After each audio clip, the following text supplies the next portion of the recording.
Hii ni hadithi ya fumbo na kujitolea. Katika kijiji hiki palikuwa na mti. Kabla hatujaanza hii hadithi ya leo, bonyeza pale chini kitufe cha like, kisha subscribe kwenye channel hii ili usipitwe na hadithi nyingine kali kama hii. Na usisahau kuacha comment, niambie unasikiliza ukiwa wapi.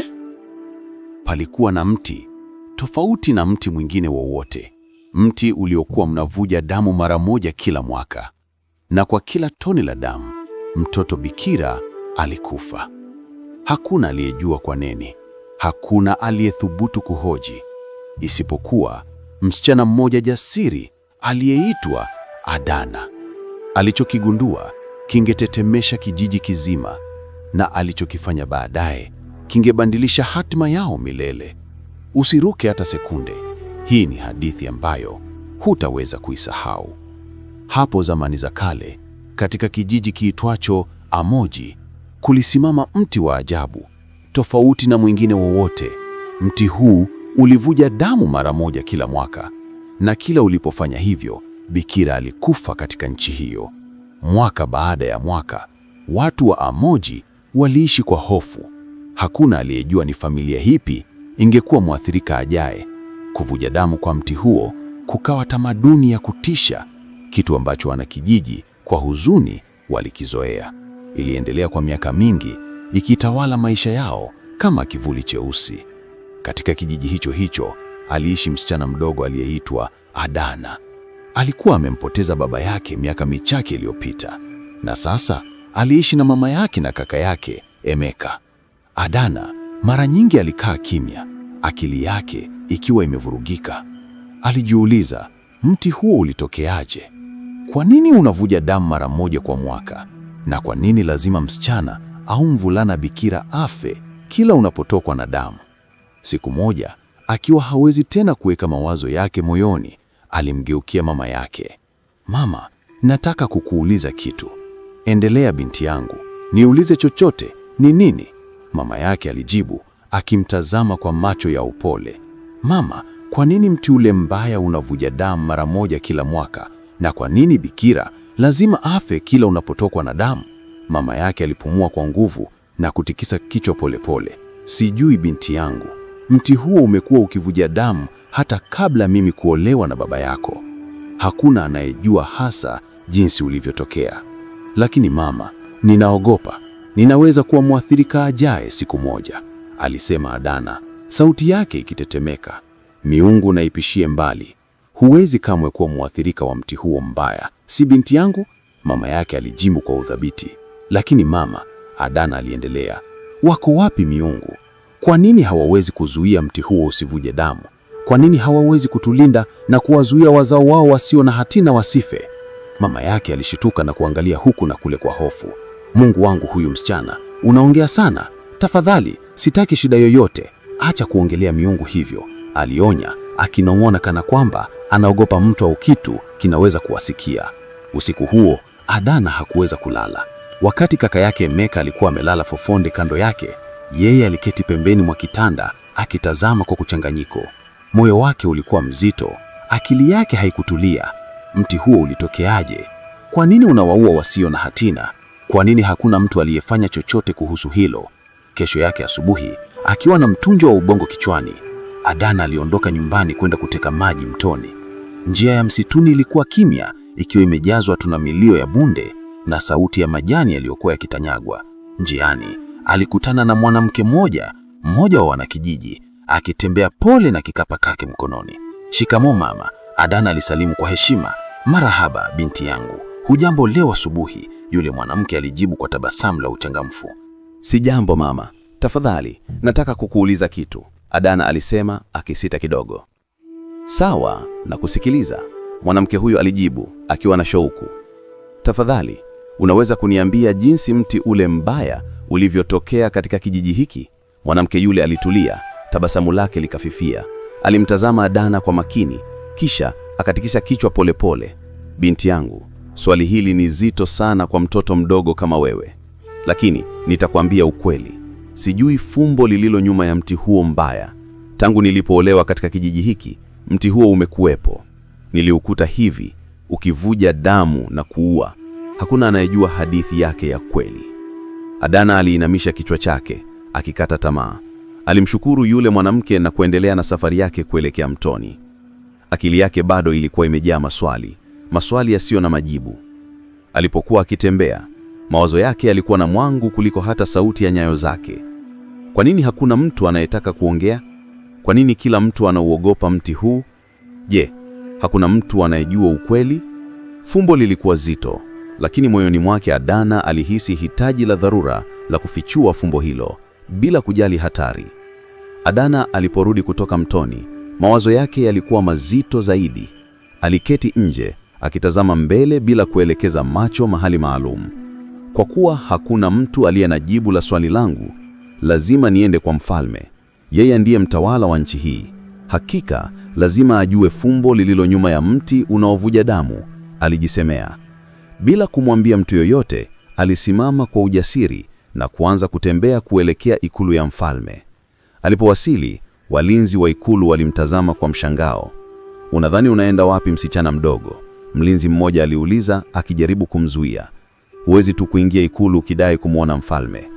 Lakini mlinzi mwingine, mzee na mwenye busara zaidi, alimtazama Adana kwa makini na kusema, "Kitu chochote kilichomfanya mtoto huyu aje hapa kwa ujasiri kiasi hiki, lazima kiwe zito. Tumruhusu aongee." Alimuongoza kupitia milango mirefu na kuingia ikulu. Mfalme, mwanamume mtukufu mwenye nywele za givi na macho yenye busara, alikuwa ameketi kwenye kiti chake cha enzi. Aliinua macho Adana alipoingia. "Mtukufu mfalme." Adana alisalimu kwa heshima, akipiga magoti kwa kifupi. "Hujambo mtoto wangu?" Mfalme aliuliza kwa fadhili. "Njoo uketi." Adana aliketi kimya, kisha akamtazama. "Mtukufu mfalme, nina swali ambalo limekuwa likinisumbua sana." "Endelea na uulize mtoto wangu," akasema mfalme. "Kwa heshima zote mtukufu mfalme, ni fumbo gani lililo nyuma ya mti mbaya unaovuja damu? Nina shauku tu," alisema kwa sauti ya upole. Tabasamu la mfalme likafifia. Alipumzika kwa nguvu na kuegemea kwenye kiti chake cha enzi. Baada ya kimya kirefu, alianza kuongea. "Mtoto wangu, nitakwambia ukweli ulio nyuma ya mti unaovuja damu." Alivuta pumzi nyingine ndefu. "Miaka mingi iliyopita katika nchi hii, tulikuwa na kuhani mkuu mwenye nguvu sana. Aliogopwa sana. Kila msimu wa mavuno, alidai wanakijiji wamletee zawadi, chakula, mazao, mifugo. Alidai miungu ndiyo iliyomtuma afanye hivyo. Watu wetu, ingawa walisita, walitii. Baada ya kila mavuno, waligawanya walichokuwa wamekusanya na kumpa kuhani mkuu sehemu kubwa. Hili liliendelea kwa miaka. Lakini mwaka mmoja watu walichoka. Walikuwa wamefanya kazi kwa bidii sana mashambani mwao ili tuwampe nusu ya mavuno yao mtu mmoja. Hivyo walikataa kuleta sadaka. Ili kuwaadhibu na kuthibitisha nguvu zake, kuhani mkuu aliachilia nguvu ya giza. Mbingu zilifunga, mvua ilikoma, mazao yainyauka mashambani, njaa ilikumba nchi, hofu ilirejea mioyoni mwa watu wetu. Walimkimbilia tena kuhani mkuu kwa msaada, wakilia na kuomba. Lakini kuhani aliyejaa udanganyifu aliwaambia kwamba miungu ilikuwa imekasirika. Alidai kuwa njia pekee ya kuwatuliza miungu ni kutoa sadaka bikira wawili, mvulana na msichana. Watu walimwamini, walikuwa wamekata tamaa na kuogopa, na hivyo kuhani mkuu alichukua watoto wawili wasio na hatia kutoka miongoni mwetu. Wazazi wao walilia na kuomba, lakini alisema ndiyo njia pekee. Watoto walilia kwa uchungu. Wazazi wao walisihi hadi sauti zao zikakauka, lakini kuhani mkuu hakuyumba. Alisema miungu ilidai hivyo. Sauti ya mfalme ilizidi kuwa nzito walipoendelea. Wazazi wa watoto waliochaguliwa walikimbilia ikulu wakiomba huruma. Baba yangu alikuwa mfalme wakati huo, na mimi nilikuwa mvulana mdogo tu niliyeketi kando ya kaka yangu mdogo. Lakini hata baba yangu, mtawala wa nchi, hakuweza kuwaokoa. Yeye pia alimwamini kuhani mkuu. Mfalme alitulia. kisha akafuta uso wake. Na hivyo ndivyo ilivyokuwa. Watoto wasio na hatia walichukuliwa, walitolewa sadaka, vilio vyao vikanyamazishwa milele. Wanakijiji waliwazika pamoja, ubavu kwa ubavu, katika kaburi moja, kama kuhani mkuu walivyoagiza. Na kuashiria dhabihu yao, mti ulipandwa juu ya kaburi lao. Alitikisa kichwa pole. Kisha likaja jambo baya zaidi. Miezi michache baadaye, mti ule ulipandwa, ulianza kukua, ukiwa na nguvu, mrefu na wa ajabu. Kisha siku moja asubuhi, kuhani mkuu alikutoa amekufa kando ya barabara ya kijiji, mwili wake ukiwa umepindwa isivyo kawaida. Na mwaka uliofuata, mti ulivuja damu kwa mara ya pili.